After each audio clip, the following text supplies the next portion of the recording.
गंभीरता सामने आती है या किसी अवैध कार्य में उसकी संलिप्तता के संदर्भ में पता चलता है तो उसकी जांच करके भी कार्रवाई की जाती है। इसी कड़ी में अवतार नगर थाना अध्यक्ष अजय कुमार और वहाँ के एक चौकीदार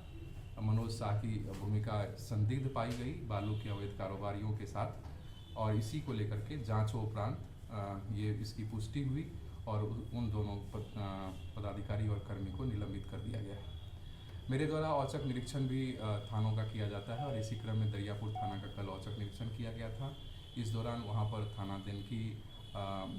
की प्रविष्टि भी थी और साथ ही साथ आगंतुक पंजी का जो संधारण इस जिले में किया जाता है, जिसमें कि सभी को रिसीविंग भी देना है, इस कार्य को भी ओडी पदाधिकारी नहीं कर रहे थे और उनके द्वारा कोई उसके लिए संतोषजनक जवाब भी नहीं दिया गया, तो उन दोनों को भी निलंबित किया गया। साथ ही साथ उनसे स्पष्टीकरण की मांग की गई है विभागीय कार्रवाई के विरुद्ध। थाना अध्यक्ष दरियापुर के द्वारा अपने अधीनस्थों पर नियंत्रण नहीं रखने, साथ ही साथ रात्रि में जब उनको खोजा गया तो वो अपने थाना से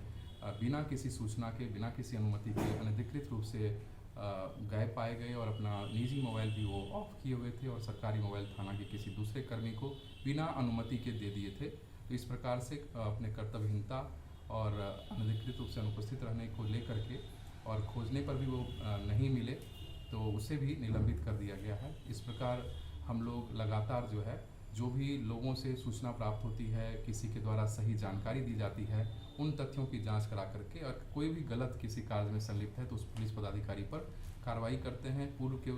दिनों में भी आपने देखा होगा कि पिछले वर्ष भी और इस साल भी कई ऐसे मामले आए हैं, चाहे वो अवैध शराब से संबंधित हो, खनन से संबंधित हो, जिसमें कि कार्रवाइयाँ की गई है और कई में जेल भी पुलिस पदाधिकारियों और कर्मियों को भेजा गया है। तो ये हमें आगे भी हम लोग चलाते रहेंगे और लोगों के साथ जुड़ करके संवेदी पुलिस सशक्त समाज की अवधारणा पर आधारित निष्पक्ष, पारदर्शी एवं भ्रष्टाचार मुक्त पुलिसिंग देने की प्रतिबद्धता को हम आगे भी बढ़ाते रहेंगे और लोगों को एक बेहतर सुविधा प्रदान करने की कोशिश करेंगे।